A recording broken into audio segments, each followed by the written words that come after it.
Este luns comezaban os traballos de restauración das fachadas do Pazo Provincial, sede da Deputación de Ourense, que se van executar durante os vindeiros 3 meses e contan cun orzamento próximo aos 100.000 euros.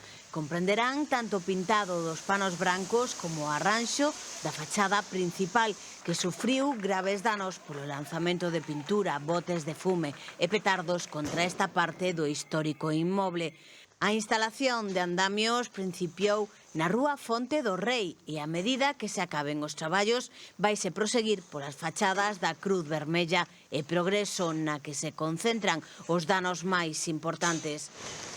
O proxecto de restauración redactado polo Servizo Provincial de Arquitectura inclúe a eliminación das manchas de pintura na pedra, nas paredes, portas e xanelas, labores que obrigarán a colocación dunha estrutura en toda a fachada da Rúa Progreso.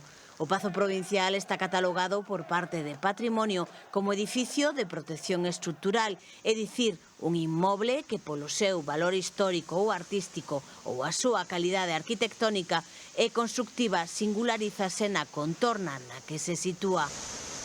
Esta condición obrigou a contratar a unha empresa especializada en restauración para determinar o tratamento axeitado contra as pegadas de pintura e determinar que produto entre os permitidos ocasionaría menos dano a unha pedra que se caracteriza pola súa notable porosidade.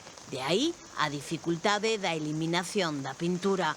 Os especialistas en restauración que fixeron as probas iniciais decantáronse entón polo uso de hidroxeles cuxa aplicación ten, segundo puideron comprobar, un menor impacto na pedra.